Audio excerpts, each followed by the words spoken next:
வணக்கம். சற்று முன் கிடைக்கப்பெற்ற ஒரு மிக மிக பரபரப்பான செய்தி ஒன்று வெளியாகியுள்ளது. மருத்துவமனையில் அனுமதிக்கப்பட்ட KN நேரு என்ன ஆனது?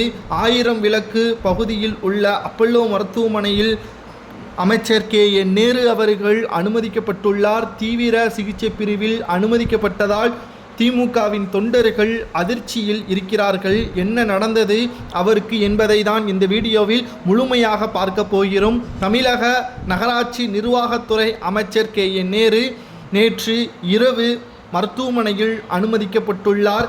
சென்னை 1000 விளக்கு பகுதியில் உள்ள அப்பல்லோ மருத்துவமனையில் தான் அவருக்கு சிகிச்சையும் அளிக்கப்பட்டு வருகிறது. அமைச்சரின் உடல்நிலை எப்படி இருக்கிறது என்பது குறித்த மருத்துவ அறிக்கை சற்று நேரத்தில் வெளியாகும் என்றும், தற்பொழுது வரை தீவிர சிகிச்சை பிரிவில் தான் இருக்கிறார் என்றும், உயிருக்கு ஆபத்தான நிலைமையில் தான் இருக்கிறார் என்ற தகவலும் வெளியாகியுள்ளது. இவர் மீது ஏற்கனவே பல்வேறு வழக்குகளும் நீதிமன்றத்தில் விசாரணையில் இருந்துள்ளது. இந்த சூழலில் தான் தற்பொழுது KN நேரு அவர்கள் திடீரென்று மருத்துவமனையில் அனுமதிக்கப்பட்டிருப்பதால், வயது மூப்பின் காரணமாக இந்த மருத்துவமனையில் அனுமதிக்கப்பட்டிருப்பதாக செய்திகளும் ஒரு பக்கம் வெளியிட்டு கொண்டிருந்தாலும், மறுபக்கம் தற்பொழுது தீவிர சிகிச்சை பிரிவில் இருப்பதன் காரணமாக ஒட்டுமொத்த திமுகவின் தொண்டர்களும் அப்பல்லோ மருத்துவமனை முன்பாக தற்பொழுது கூட்டமாக கூடியுள்ளார்கள். மேலும் முதல்வர் ஸ்டாலின் அவர்கள் KN நேரு அவர்களது குடும்பத்தில் தொடர்பு கொண்டு பேசியுள்ளார். இன்று மதியம் நேரடியாக அப்பல்லோ மருத்துவமனைக்கு சென்று KN நேரு அவர்களை சந்திக்க உள்ளதாக தகவல்களும் தற்பொழுது வெளியாகியுள்ளது.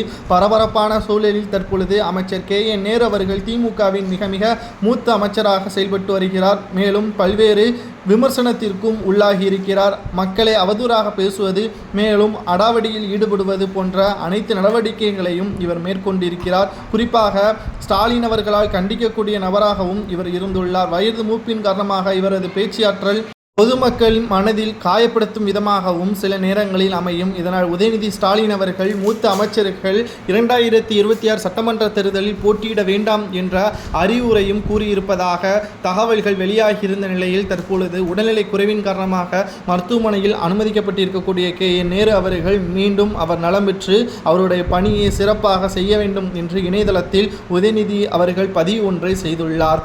ஆனால் இவர் திடமாக இருக்கும் பொழுது செய்த ஊழல்கள் அதிகம். அதற்காகவே இவருக்கு பல ஆண்டுகள் சிறை தண்டனை கொடுக்க வேண்டும் என்று ஒரு சிலர்கள் இணையதளத்தில் அதற்கான பதில்களையும் கொடுத்து வருகிறார்கள். ஆனால் தற்பொழுது மருத்துவமனையில் அனுமதிக்கப்பட்டிருப்பதன் காரணமாக மனிதாபிமான அடிப்படையில் அவர் நலம் பெற்று மீண்டும் வீடு திரும்ப வேண்டி நமது சேனல் மூலியமாக பிரார்த்தனை செய்து கொள்வோம். இன்று இரவுக்குள் செய்தி வெளியாகும் என்ற தகவல் வெளியாகியிருக்கிறது. இதை பற்றி உங்களது கருத்துக்களை கமெண்ட் வாயிலாக கூறுங்கள்.